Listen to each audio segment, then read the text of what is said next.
Hello बच्चों, कैसे हो? आशा करता हूँ कि सभी ठीक होंगे।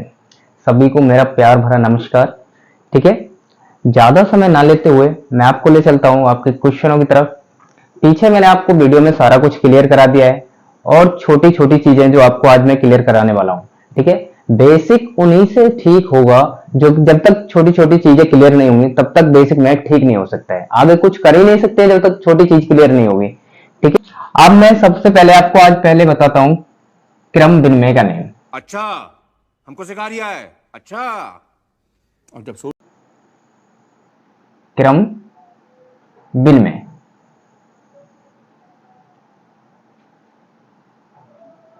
सबसे पहले हम जानेंगे क्रम विनिमय होता क्या है।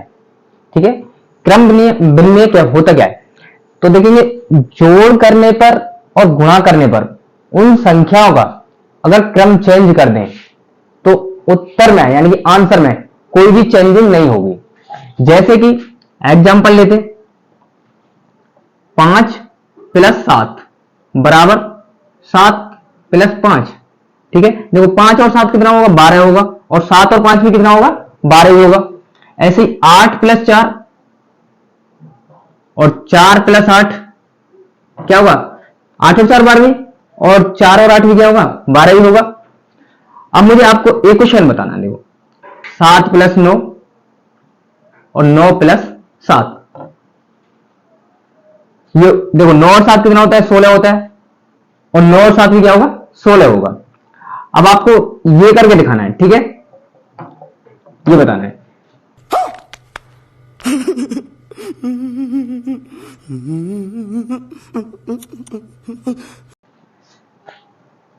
देखेंगे इसी प्रकार से फिर करना है हमें गुणा।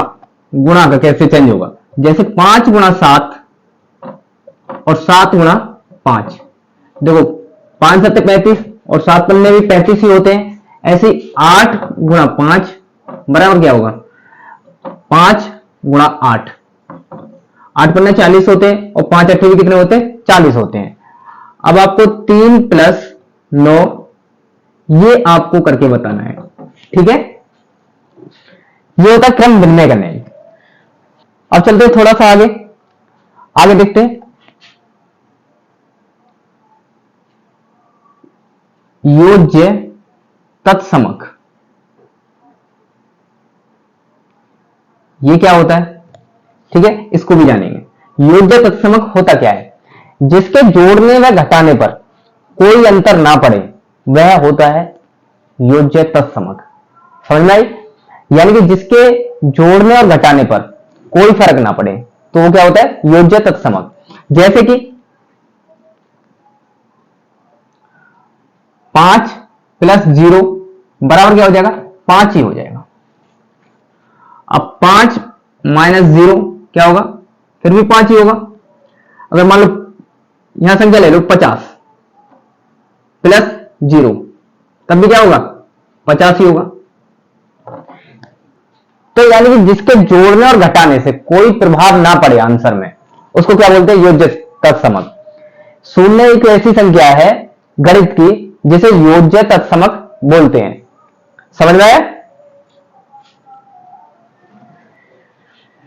देखेंगे अगला, देखेंगे अगला होता है योज्य प्रतिलोम। योज्य प्रतिलोम। अब योज्य प्रतिलोम क्या होता है, ये छोटी छोटी बातें इतनी जरूरी इंपॉर्टेंट होती हैं कि मैथ इन्हीं से स्टार्ट होता है।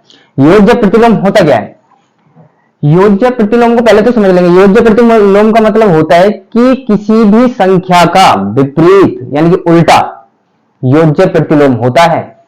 कोई भी संख्या है, अगर उसका हम उल्टा करेंगे तो उसका जो विपरीतक होता है वो क्या होता है, योज्य प्रतिलोम होता है। जैसे अगर मान लो संख्या है 15, अब इसका योज्य प्रतिलोम क्या होगा, इसका योज्य प्रतिलोम क्या हो जाएगा, -15। ठीक है, दूसरा ले लो, एक संख्या और ले ली, जैसे मान लो 20 ले लिया, किसका, माइनस का 20। अब इसका योज्य प्रतिलोम क्या होगा, 20 होगा। ठीक है, समझ में आया? क्योंकि देखो योज्य प्रतिलोम का मतलब क्या होता है, उल्टा हो जाना। अब ये प्लस का था, इधर किसमें होगा, माइनस में, ये इसका क्या होगा, योज्य प्रतिलोम। अब ये माइनस का था तो इधर किस में आ गया, प्लस में आया, तो ये किसका हो गया, योज्य प्रतिलोम हो गया -20 का। अब आपको 27 का योज्य प्रतिलोम बताना है, ठीक है। योज्य प्रतिलोम समझ में आ ही गया होगा, तो मैं आगे बढ़ता हूं थोड़ा सा। अब आता वज्र गुणा। क्या होता है वज्र गुणा, ये कैसी होती है, सभी गुणा की होंगी, एक नई और आगे वज्र गुणा। वज्र गुणा होता क्या है देखेंगे, इसमें किस टाइप के क्वेश्चन बनते हैं देखेंगे। एग्जांपल 5k + 7 बट्टे 3k + 8 बराबर 8/5, ठीक है। अब इसमें हमें किसकी वैल्यू निकालनी है, k की वैल्यू निकालनी है। कैसे निकालेंगे, देखो 5k + 7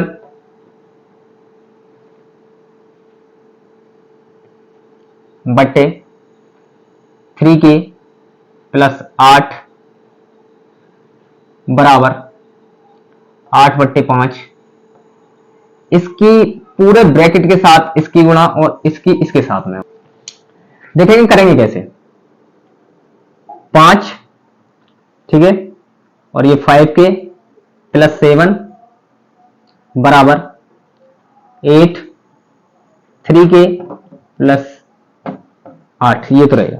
अब इसके इसमें गुणा करेंगे कितना हो जाएगा, 25k 25k + 5 की साथ में करेंगे कितना हो जाएगा, 35 बराबर 8 के 24k और 8 कितना हो जाएगा, 64, ठीक है। अब देखो क्या करना है, समान जाति वालों को एक तरफ रखना होता है, के वालों को एक तरफ रखेंगे और संख्या वालों को एक तरफ, ठीक है। क्या करेंगे 25k और ये प्लस में 24k है, अब बराबर के इधर लेके आएंगे प्लस की संख्या को, तो किसमें हो जाएगी, माइनस में हो जाएगी, तो ये कितने हो जाएगी 24k बराबर 64। अब देखो इस 35 को उधर ले जाना पड़ेगा, इधर किसमें है प्लस में, उधर किसमें जाएगी माइनस में, ठीक है। अब देखो क्या करना है, 25k में से 24k घटाना है, तो हमारे पास कितना बचेगा, k बचेगा, खाली एक ही तो k बचा, और बराबर अब हमें 64 में से 35 घटा देना है, 64 में से 35 घटाओ, देखो 14 में से 9 गया तो कितना बचेगा, 14 में से 5 गया तो 9, और फिर यहां कितना आ जाएगा 5, 5 में से 3 गया तो कितना बचेगा 2, के बराबर कितना आ जाएगा 29, ठीक है। ये करेक्ट आंसर, ये होती है वज्र गुणा। के की वैल्यू कितनी गई 29, समझ में आया सभी के। देखिए वज्र गुणा का एक और क्वेश्चन लिखवा रहा हूं मैं, देख लेंगे। 7k + 8 बट्टे 5k + 9 बराबर 4/3, ठीक है। करना क्या है, वही प्रक्रिया जो पहले बताई थी करेंगे। 7k + 8 बट्टे 5k + 9 बराबर 4/3। क्या करना होता है, इसकी गुणा इसके साथ में और इसकी गुणा इसके साथ में, ठीक है। तो 3 7k + 8 बराबर 4 5k + 9, ठीक है। समझ में आया, जो इसकी गुणा होती है पूरे ब्रैकेट के साथ में होती है, 3 की गुणा होगी पूरे ब्रैकेट के साथ में, ठीक है। कितना हो जाएगा 3 सत्ते 21, 21k हो गया, और 3 अट्ठे कितना होगा 24 बराबर 4 पंजे 20k 20 यानी कि, और 4 नहीं 36, ठीक है। अब क्या करेंगे, देखो अभी बताया था पिछले क्वेश्चन में कि समान जाति वालों को एक तरफ रखना है। अब देखो 21k है और इधर 20k है, हम उसको इधर ले आएंगे, 21k माइनस, देखो प्लस में था ये किधर माइनस में आ जाएगा इधर, यानी कि 20k बराबर इधर क्या बचाएगा 36 रहा, और ये प्लस में 24 है, अगर बराबर को उधर जाएगा तो किस में जाएगा माइनस में जाएगा, तो माइनस का कितना हो जाएगा 24 ठीक है। अब 21k में से 20k गया तो कितना बचेगा, एक k बचा, खाली k बचा, और k बराबर, अब देखो 36 में से अगर 24 घटाएंगे कितना बचेगा 12, आंसर k की वैल्यू कितनी निकल के आएगी 12, समझ में आया ना सभी को अच्छे से? ठीक है, जो भी आया होगा समझ में आ गया होगा। तो मैं उससे आगे बढ़ता हूं थोड़ा सा। अब कराता हूं मैं थोड़ा वर्ग कराता हूं, वर्ग, वो भी किस संख्या का? 5 का। कोई कितनी भी बड़ी जिसके अंक के पीछे 5 आ जाए उसका वर्ग हमें कैसे करना होगा, ठीक है, जिसके पीछे 5 आ जाए। तो जैसे मैं संख्या ले लेता हूं एक 25, 25 गुणा 25, और ले लो 45 गुणा 45, और भी ले सकते हैं। देखो अब इसका हम जब वर्ग करेंगे, इसको हम ऐसा भी तो लिख सकते हैं 25 का वर्ग, और इसको हम क्या लिख सकते हैं 45 का वर्ग। अब करेंगे कैसे इसको? देखो 5 का हमें पूरा वर्ग लिख देना। 5 का वर्ग कितना होता है 25, यानी पूरा 25 लिख दो, ठीक है। उसके बाद में हमें क्या करना है, 2 से अगली संख्या कौन सी आती है, 2 से अगली संख्या कौन सी आती है 3, 3 की 2 में गुणा कर दो, यानी 2 से जो अगली संख्या आएगी 3 आएगी, तो उससे गुणा कर दो, 2 से कितना होता है 6 हो गया, ठीक है। अब देखो फिर इसमें क्या करना है, वही तरीका, 5 का वर्ग कितना होता है 25, पूरा लिख दो 25, और 4 से अगली संख्या क्या होती है 5, और 4 पंजे कितना होता है 20, लिख दिया, हो गया, कुछ टाइम नहीं लगा। अब मैं निकालता हूं, जैसे 105 का मुझे निकालना है, 105 गुणा 105, ठीक है, और इधर लिख दूं 105 का मुझे वर्ग निकालना है, ठीक है। अब 5 का वर्ग कितना होता है, 5 का वर्ग क्या होता है 25, और 10 से अगली संख्या क्या आती है 11, और 11 और 10 की गुणा करेंगे तो कितना आ जाएगा 11 110, आंसर। कितनी भी बड़ी कोई संख्या हो 5 के पीछे, यानी अंक लास्ट में क्या होना चाहिए, लास्ट डिजिट क्या होनी चाहिए 5 होनी चाहिए, कुछ नहीं करना है, उसका वर्ग लिख दो लास्ट वाली संख्या का, और जो पहले बचती है उससे 1 बढ़ा करके उसके साथ में गुणा कर दो, आंसर आपके सामने होगा। अब इसी तरीके से आपको 405 का निकाल दो, 405 का वर्ग निकालना है, और एक आपको निकालना है 5005 का वर्ग, ठीक है। चलो ठीक है, अब आगे बढ़ते हैं। इतना तो कुछ समझ में आ गया होगा, आगे बेसिक तो चली जाए, थोड़ा सा बता देता हूं। जैसे गुणा होती है, गुणा कैसे होती है, 9 गुणा 9, और ले लो कोई भी संख्या 5 9 7, इस टाइप से ले लिया मैंने, ठीक है।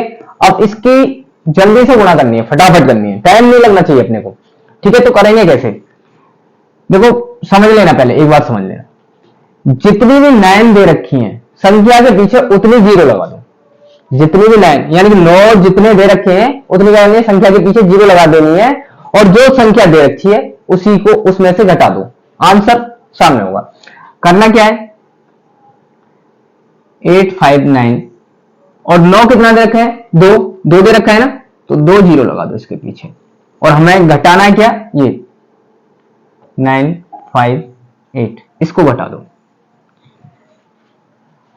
अब देखो यहां 0 में से 9 नहीं जाएगा, इधर से यहां से लेकर के 10 हो जाएगा, 10 में से 9 गया तो 1 4, यहां कितना रह जाएगा 8, और 8 में से 8 गया 0 5 8, ठीक है, करेक्ट आंसर। टाइम लगा कोई, बाद बाकी गुणा करते तो बहुत टाइम लग जाता, ठीक है, समझ में आ गया होगा। अब देखेंगे नेक्स्ट क्वेश्चन देखेंगे।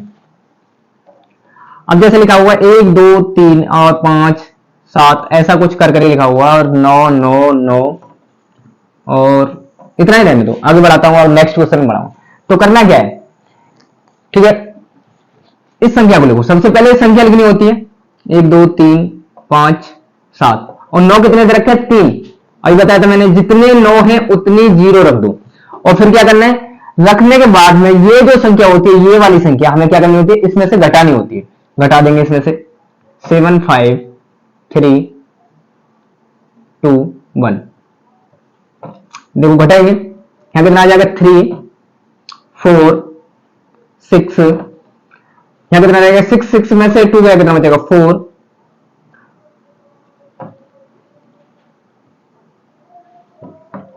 आंसर,